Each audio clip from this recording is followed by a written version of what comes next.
From our State House studio in Montgomery, I'm Todd Stacy. Welcome to Capitol Journal. It was a long day in the legislature as lawmakers completed what might be the second to last day of the session. There are 2 more legislative days possible, but word around the State House is that business should be completed tomorrow. Today, the legislature gave final passage to the Education Trust Fund. The $8.2 billion budget funds the range of education services, from pre-K to higher education.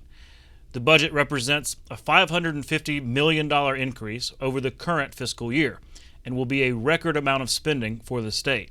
It includes an across-the-board 4% pay raise for teachers, education workers, and community college workers. It spends $20 million on math coaches under the Alabama Numeracy Act to address the state's lagging math scores. It also includes a $200 increase in per classroom funding and new investments in workforce development. Now, on top of that 4% pay raise, the budget includes greater pay increases for teachers with more experience. Those with 9 years in the classroom get a 5% raise. Those with 15 years in the classroom get a 7% raise. 20 years gets you a 10% raise. 25 years, a 12% raise. 30 years, a 15% raise, and 35 years in the classroom gets you a 21% pay raise. The House and Senate went to a conference committee to work out some of the differences between their different versions of the bill. They had to do with some higher education budgeting, National Guard scholarships, and an earmark for charter schools. Senate Education Budget Chairman Arthur Orr explained the details. And GAP, that's the National Guard Scholarship Program. There's a funding shortage for summer school to get them through the rest of the fiscal year. So we plus that up 800 plus thousand. We had a change for the ALETS program, that's cybersecurity for the schools, through the Supercomputer Authority for 400 plus. We had a change to the Jacksonville State indebtedness that went from 13 to 6.5. As far as the forgiveness or the payment for that. And then we had one last change. We unearmarked some money that was earmarked for charter schools. That earmark was taken away. The House gave final passage to a bill requiring people receiving state unemployment benefits to apply for at least 3 jobs per week. Senate Bill 224 from State Senator Arthur Orr is intended to get available workers into the workforce and make sure those on unemployment are actually looking for jobs. Several Democrats spoke against the bill, citing concerns for a lack of equality in job-seeking resources and opportunity in different parts of the state. State Representative Danny Garrett was the sponsor in the House. It means you have to make contact. So you have to either make a phone call, go online. You can certainly go to a place of business, but that's really all it's doing, is making sure that you're looking for work when you're unemployed, drawing benefits 3 times a week, which is consistent with the surrounding states. Help me to understand when you say reasonable and active efforts. What do you consider reasonable and active efforts? It says here in the bill, shall mean engaging in systemic and sustained efforts to find work, including contacting at least 3 prospective employers for each week of unemployment claimed. So what is systemic and sustained? These are good words. Yeah. Well, okay, and so it says reasonable and active efforts mean engaging in systemic and sustained efforts. So 3 times a week you have to make a legitimate effort to make contact about a job. Okay. The Senate passed legislation that would codify the exemption of grain bins on farms from state ad valorem taxes. According to the Alabama Farmers Federation, such facilities have traditionally not been subject to state ad valorem taxes, but recently some areas have attempted to apply those taxes to grain bins. House Bill 400 from State Representative Wes Kitchens clarifies that exemption in the code. State Senator Larry Stutz carried the bill in the Senate, and it now goes to the governor's desk. Today was the last day for committees to meet and the last chance for lawmakers to get their bills lined up for floor consideration. The Senate Judiciary Committee met to take up a few proposals that could make it to the floor for final passage tomorrow.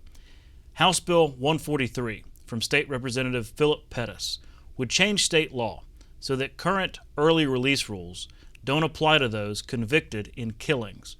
The bill is named for Sergeant Nick Reisner, a Sheffield police officer who was killed in the line of duty in October by a suspect who was released almost 7 years early due to accruing good time. Some Democrats and Republicans objected to the bill, saying the good time system is key to getting suspects to plead guilty. The bill now goes to the full Senate. And House Bill 284 from State Representative Marika Coleman would expand the definition of coercion in the state's human trafficking law to reflect how current victims could be pressured into prostitution. And it actually gives that expanded definition, because what we found through the Human Trafficking Task Force is that those perpetrators will use tools such as keeping people from getting their medicine or threatening that they're going to call law enforcement in other capacities. So we wanted to expand the definition of coercion. That bill now also goes to the full Senate. Perhaps just as notable as the bills that did come up today were the bills that did not come up, specifically the transgender bathroom bill and the divisive concepts bill. Both are awaiting passage in the Senate, but did not appear on the agenda today. With tomorrow likely being the last day, Senate President Pro Tem Greg Reed says the Republican caucus is still weighing those bills.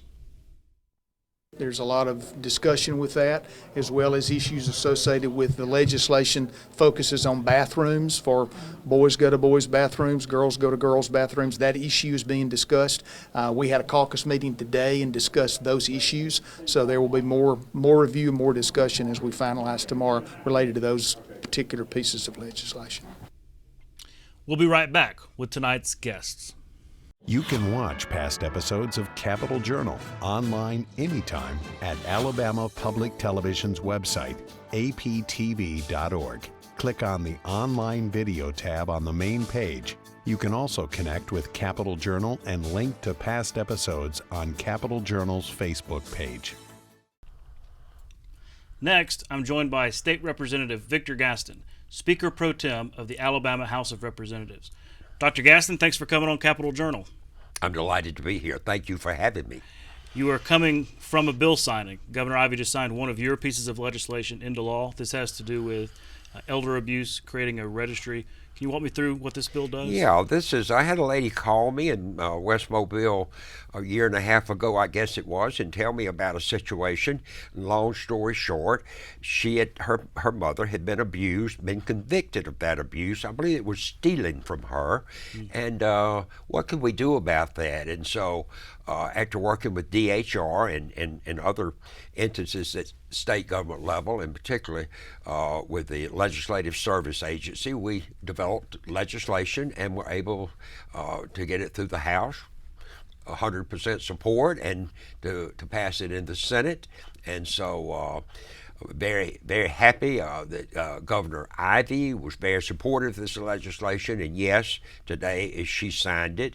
And the lady and some members of her family came up from Mobile today to be a part of that bill signing. So we were the first state in the United States to develop such a registry of people who have been convicted of elder abuse.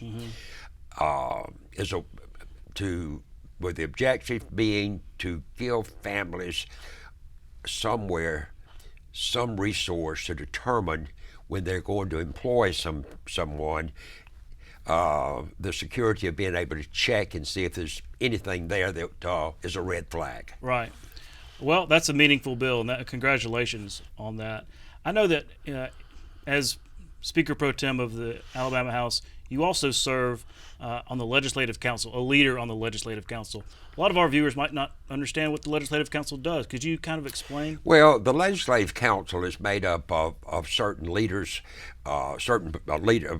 individuals in certain positions, as well as individuals who are elected by the two caucuses. So you've got a Legislative Council made up of 10 House members and 10 senators that and I have chaired that, and as well as chairing the 10-person House Council.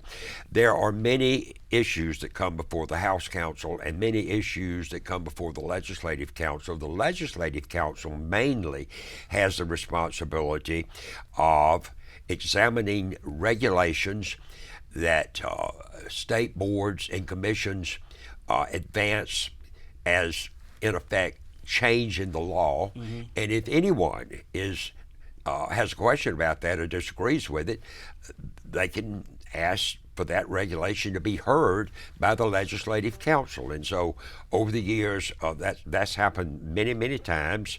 I have tried in my role to mitigate misunderstanding and ask parties to work together to so that regulations that are needed are put in place, but they don't cause problems for any industry or any institution or any individual in our state. I see. Well, it's no secret you're retiring after distinguished service in the House, many years. I know when I ask people about you and ask them to tell me something about you, a lot of them talk about your mentorship. You have played a role of mentoring younger members throughout your tenure. Tell me about that role you've played and what that has meant to you.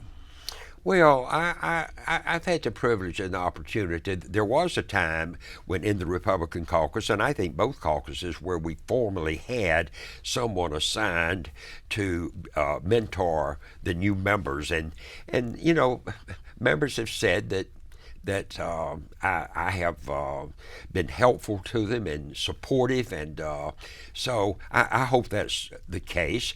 One thing in particular, I've been blessed, blessed. Thank you, District 100 West Mobile. I've not had a campaign since 1986.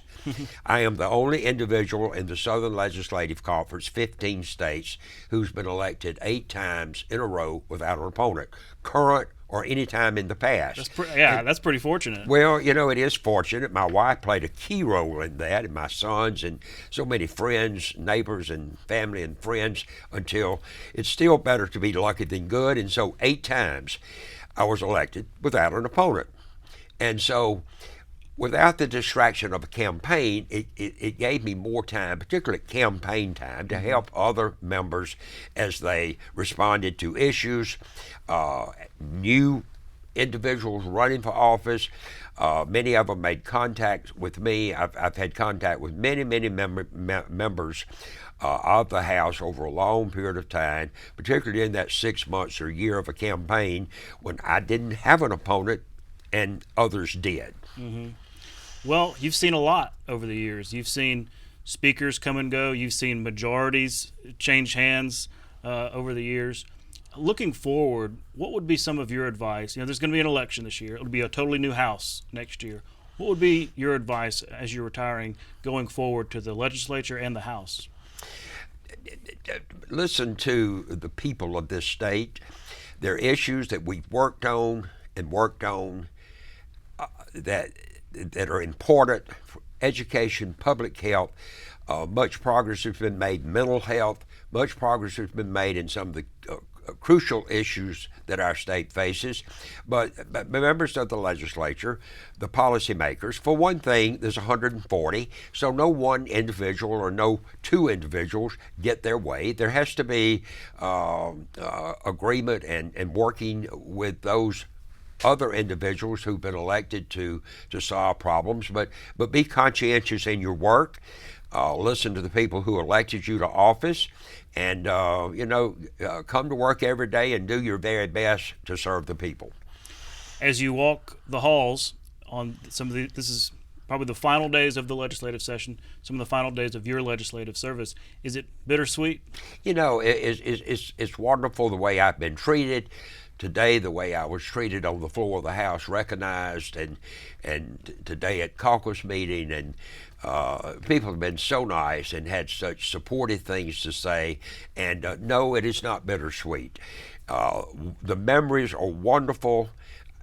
I've got records of so many things that happened, journals that were published by the company that keeps a record of what we do.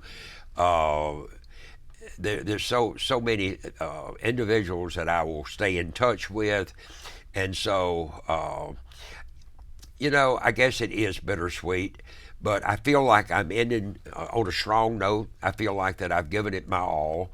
I feel like that I've done the best I could to represent the people in West Mobile and the state of Alabama. Mm-hmm.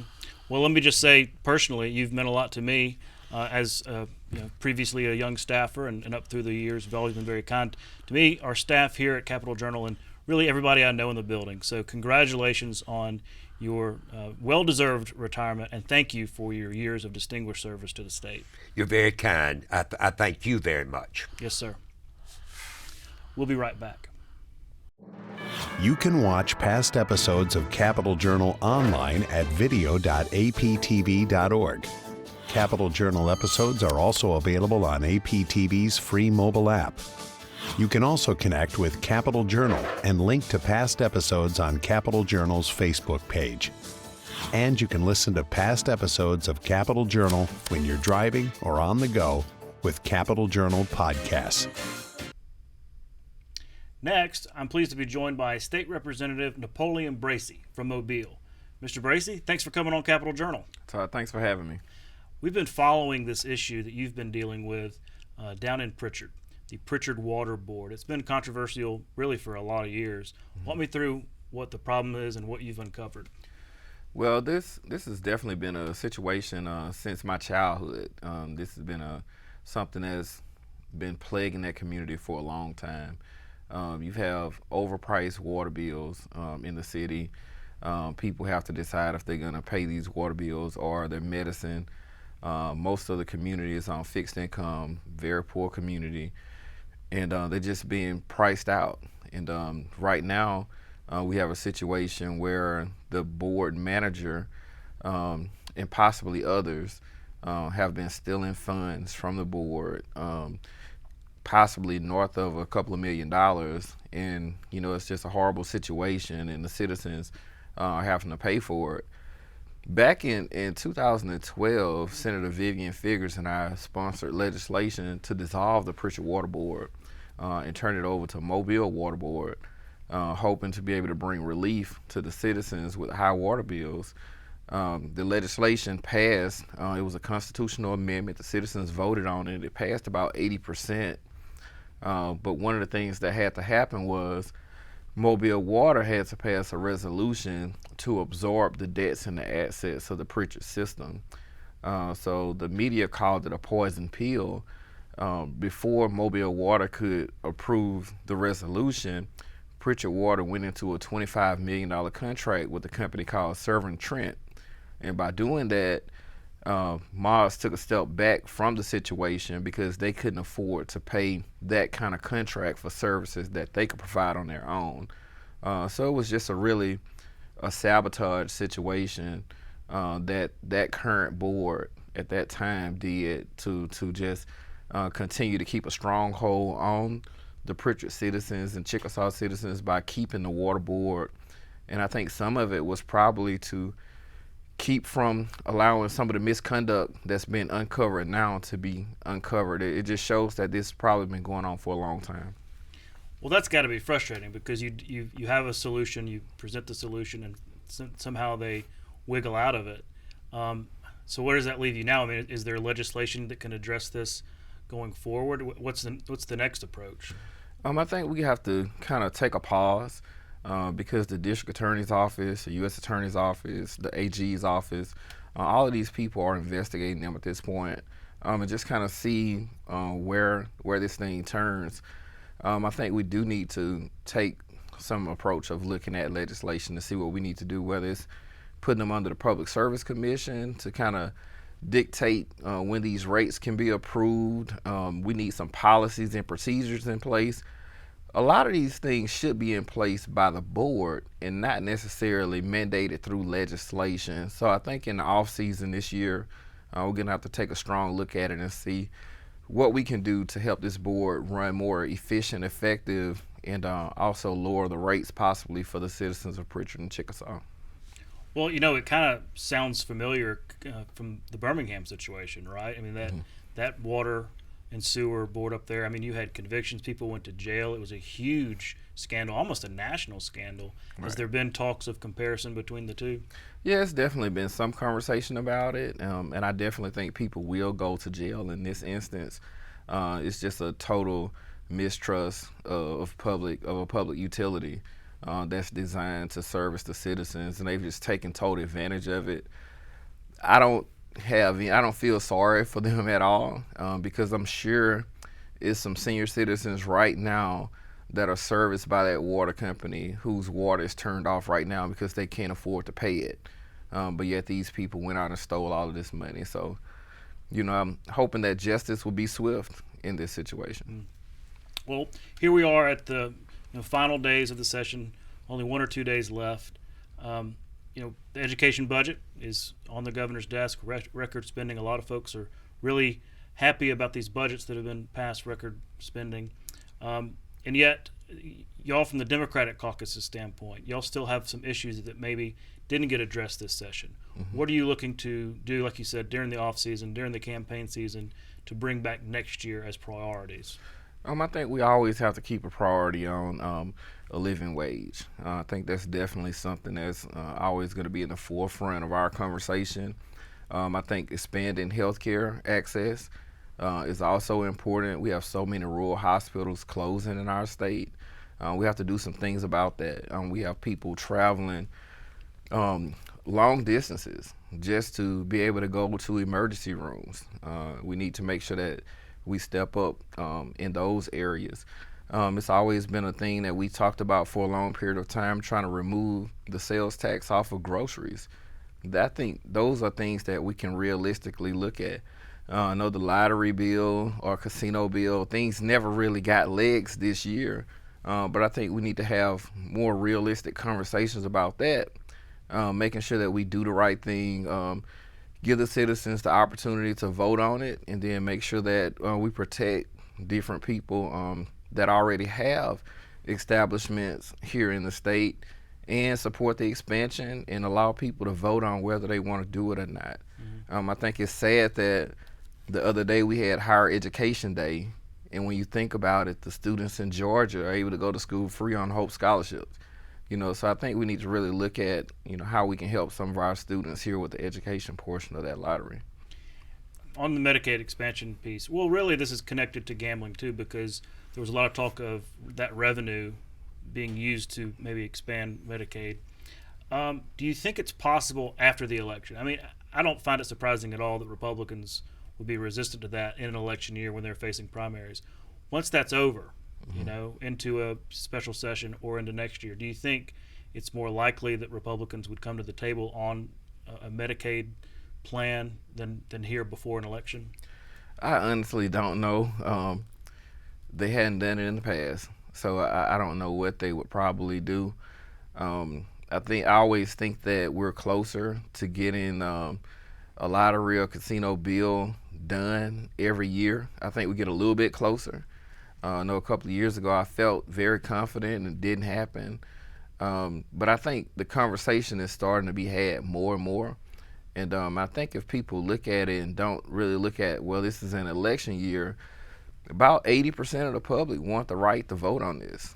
They're not saying 80% of Democrats or 80% of Republicans are black and white. They're saying 80% of the population, they want an opportunity to vote on this. And I think we're here, we're 140 people out of over 5 million. And I think we need to allow the citizens the right to vote if they want this or not. Real quick before I let you go, I know you had some students with you. They were in the gallery. Who were these students?